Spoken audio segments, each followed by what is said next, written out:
And so one of the things that she would say to us is that we are to work to see God's face. Any decision, any thinking that we want to do, make sure it will allow us to see God's face.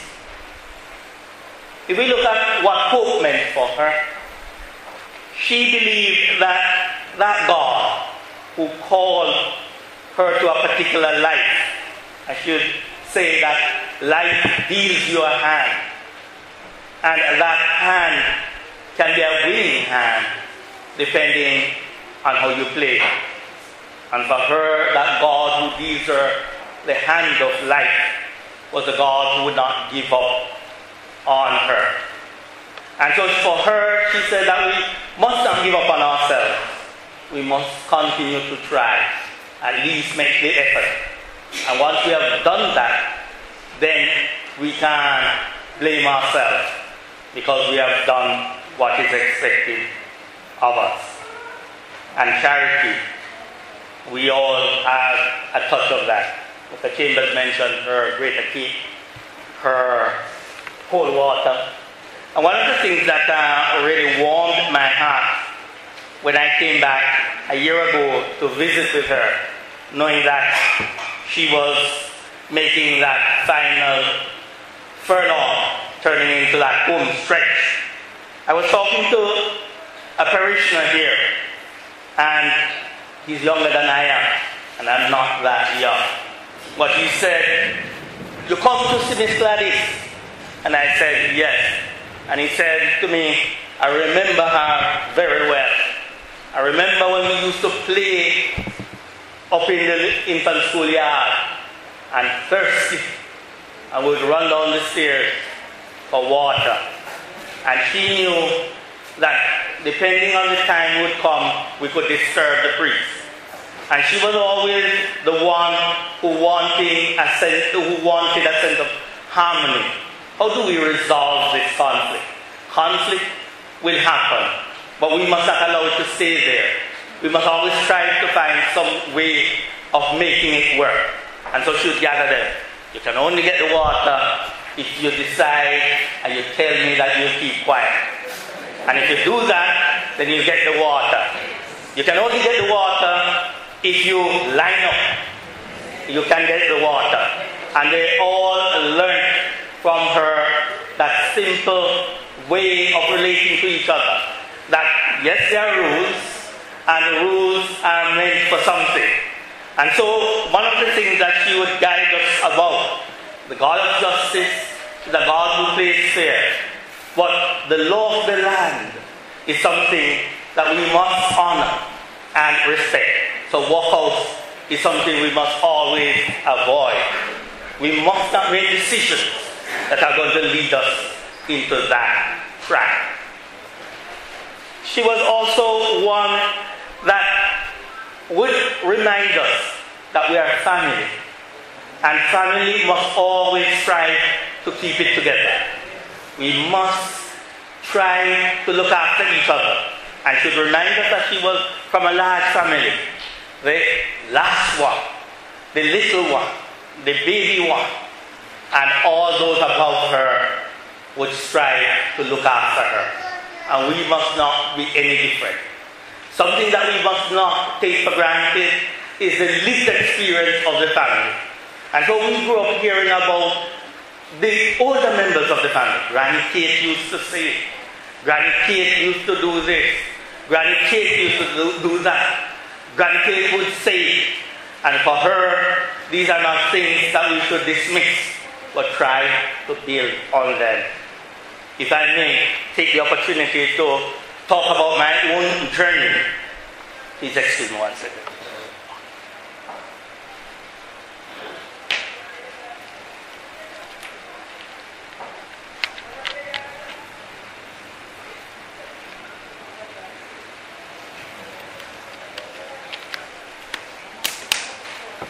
Thank you for your patience.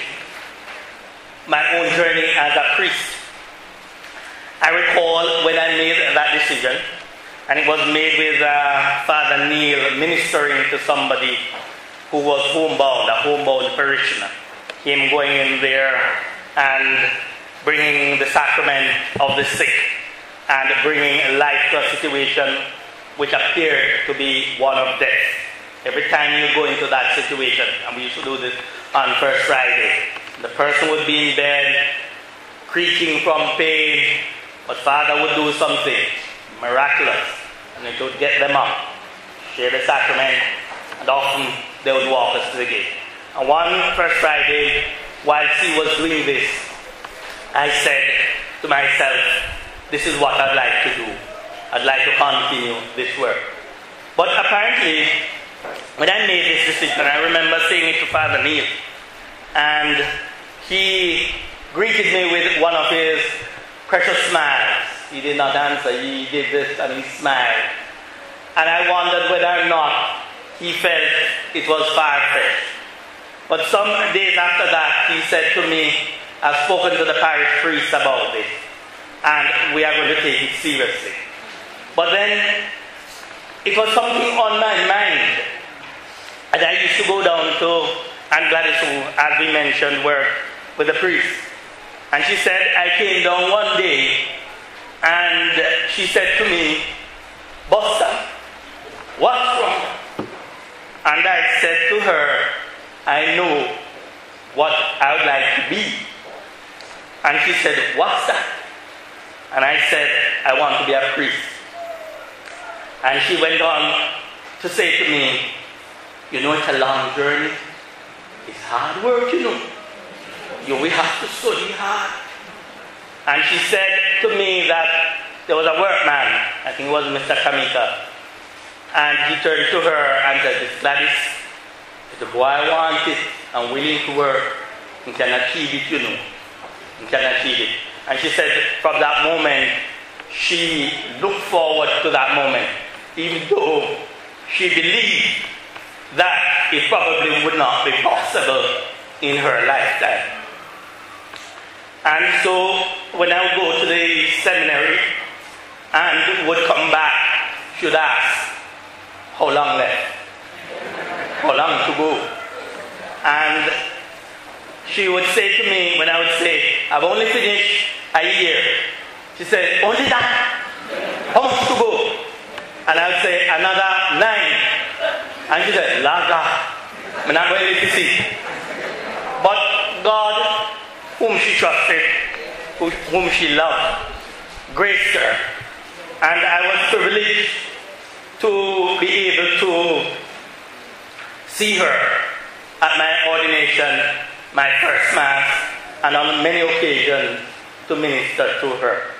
And I think if we want to really honor Aunt Gladys's memory and her style as she lived it out in her own unique way, in her own simple form of understanding, it was a trust in God, an openness not to give up, but to recognize that if we continue to cling to what God has asked of us, He's going to deliver the fruits in the end.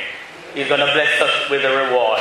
And apart from giving us something, apart from rewarding us, He also honors our effort. We should also be mindful of her way of sharing, that life is a gift from God, and it can only be lived well in its sharing. And there's always enough to share as long as we're willing. And so, as Jesus said to the ladies at the tomb after the resurrection, do not cling to me, cling to what I live for. And if we can all do this, then we'll have made a better world in our honor